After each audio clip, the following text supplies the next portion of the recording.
ಶತಮಾನಗಳಿಂದ ಜನತೆಯ ನಂಬಿಕೆ ಆರಾಧನೆಯ ಕೇಂದ್ರವಾಗಿದ್ದ ತಾಣವೊಂದು ಇದೀಗ ಇತಿಹಾಸದ ಗರ್ಭ ಸೇರಿಕೊಂಡಿದೆ. ಪ್ರಕೃತಿಯ ಸಮತೋಲನದ ಮೇಲಿನ ಮನುಷ್ಯನ ಅತಿಯಾದ ಹಸ್ತಕ್ಷೇಪ ಈ ವಿಸ್ಮಯದ ಕೇಂದ್ರವನ್ನ ನಶಿಸುವಂತೆ ಮಾಡಿದೆ. ಯಾವುದೇ ವಿಸ್ಮಯ ಕೇಂದ್ರ, ಇದರ ನಾಶಕ್ಕೆ ಕಾರಣ ಏನು ಅಂತೀರಾ? ಈ ಸ್ಟೋರಿ ನೋಡಿ. ಇದು ದಕ್ಷಿಣ ಕನ್ನಡ ಜಿಲ್ಲೆಯ ಪುತ್ತೂರು ತಾಲೂಕಿನ ಇರ್ದೆ ಗ್ರಾಮದಲ್ಲಿರುವ ಬೆಂದ್ರೆ ತೀರ್ಥ ಎನ್ನುವ ಪ್ರವಾಸಿ ತಾಣ. ಬೆಂದ್ರೆ ಎಂದ್ರೆ ಸ್ಥಳೀಯ ಭಾಷೆಯಾದ ತುಳುವಿನಲ್ಲಿ ಬಿಸಿಯಾದ ಎನ್ನೋ ಅರ್ಥ ನೀಡುತ್ತೆ. ಹೌದು, ಇಲ್ಲಿರುವ ಈ ಕೆರೆ ದಿನದ 24 ಗಂಟೆಯೂ ವರ್ಷದ 365 ದಿನವೂ ಬಿಸಿಯಾಗಿಯೇ ಇರೋ ಕಾರಣ ಇದಕ್ಕೆ ಬಿಸಿ ನೀರಿನ ಚಿಲುಮೆ ಅಂತ ಹೆಸರು ಬಂದಿದೆ. ಈ ಕೆರೆಯ ಅಡಿಭಾಗದಿಂದ ನಿರಂತರವಾಗಿ ಬಿಸಿ ನೀರಿನ ಬುಗ್ಗೆಗಳು ಏಳುತ್ತಿದ್ದ ಸಂದರ್ಭ ಸಾಕಷ್ಟು ಸಂಖ್ಯೆಯಲ್ಲಿ ಭಕ್ತಾದಿಗಳು ಪ್ರವಾಸಿಗರು ಆಗಮಿಸಿ ತೀರ್ಥ ಸ್ನಾನಗೈತಾ ಇದ್ರು.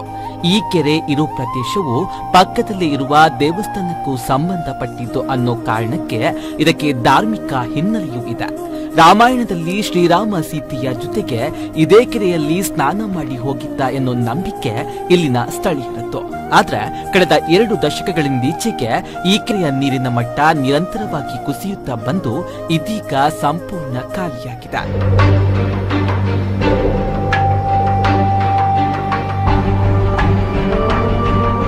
ಈ ಪರಿಸರದಲ್ಲಿ ಅಗತ್ಯಕ್ಕೂ ಮಿಕ್ಕಿದ ಕೊಳವೆ ಬಾವಿಗಳ ಕೊರೆತದಿಂದಾಗಿ ಅಂತರ್ಜಲ ಸಂಪೂರ್ಣ ಕುಸಿದ ಪರಿಣಾಮ ಬೆಂದ್ರೆ ತೀರ್ಥವು ಬತ್ತಿ ಹೋಗಬೇಕಾದ ಸ್ಥಿತಿ ನಿರ್ಮಾಣಗೊಂಡಿದೆ.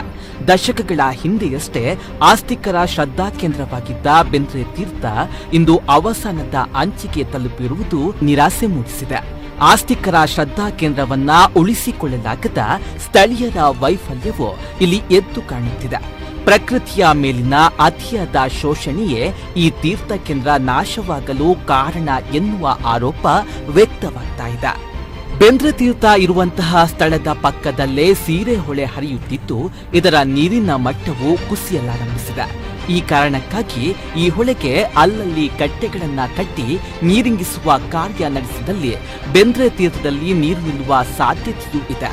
ಅಲ್ಲದೆ ಈಗಿರುವ ಕೆರೆಯನ್ನ ಕೊಂಚ ಕೊರೆದರೂ ನೀರು ಸಿಗುವ ಸಾಧ್ಯತೆ ಇದೆ ಎನ್ನುವುದು ಸ್ಥಳೀಯರ ಅಭಿಪ್ರಾಯ.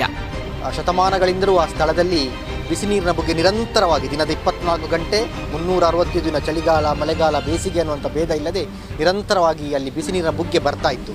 ಅದನ್ನು ಜನ ಆನಂದಿಸ್ತಾ ಇದ್ದರು. ಅದು ಒಂದು ಯಾತ್ರಾ ಸ್ಥಳವಾಗಿ ಪ್ರಸಿದ್ಧಿ ಪಡೆದಿದೆ. ದಕ್ಷಿಣ ಕನ್ನಡ ಜಿಲ್ಲೆಯ ಒಂದು ಅತ್ಯಂತ ಅಪೂರ್ವ ಯಾತ್ರಾ ಸ್ಥಳವಾಗಿ ಬೆಂದ್ರೆ ತೀರ್ಥ ಪ್ರಸಿದ್ಧಿಯಾಗಿತ್ತು. ಆ ಬಿಸಿ ನೀರಿನ ಅಲ್ಲಿರುವಂತಹ ಒಂದು ರಂಜಕದ ಅಂಶ ಏನಿದೆ ಅದು ಆ ಭೂಮಿಯ ಅಂತರ್ಜಲದಿಂದ ಮೇಲೆ ಎದ್ದು ಬಂದು ಜನರ ಚರ್ಮದ ಕೆಲವೊಂದು ವ್ಯಾಧಿಗಳಿಗೆ ಕೂಡ ಪರಿಹಾರ ರೂಪದಲ್ಲಿ ಅದು ಸಿಗ್ತಾ ಇತ್ತು ಅನ್ನೋದ ನಂಬಿಕೆ ಕೂಡ ಇತ್ತು. ಅದು ತುಂಬ ಜನರಿಗೆ ಸಹಕಾರಿ ಕೂಡ ಆಗಿದೆ. ಆದರೆ ಕಳೆದ 1-2 ದಶಕದಿಂದ ನಿಧಾನವಾಗಿ ಆ ಬಿಸಿ ನೀರಿನ ಬುಗ್ಗೆಯ ಪ್ರಮಾಣ ಕಡಿಮೆ ಆಗ್ತಾ ಬಂದು ಇತ್ತೀಚಿನ ದಿನಗಳಲ್ಲಿ ಅದು ಸಂಪೂರ್ಣವಾಗಿ ಬತ್ತಿ ಹೋಗಿರುವಂಥದ್ದು ನಮ್ಮ ಕಣ್ಣ ಮುಂದಿರುವಂಥ ಒಂದು ದುರಂತ ಅಂತೂ ಕೂಡ ತಪ್ಪಲ್ಲ. ವಿಪರ್ಯಾಸವೆಂದರೆ ಬೆಂದ್ರೆ ತೀರ್ಥದಲ್ಲಿ ಬರುತ್ತಿದ್ದ ಬಿಸಿ ನೀರು ಇದೀಗ ಅದರ ಪಕ್ಕದ ತೋಟಗಳಲ್ಲಿ ಕೊರೆದ ಕೊಳವೆ ಬಾವಿಗಳಲ್ಲಿ ಬರುತ್ತಿವೆ.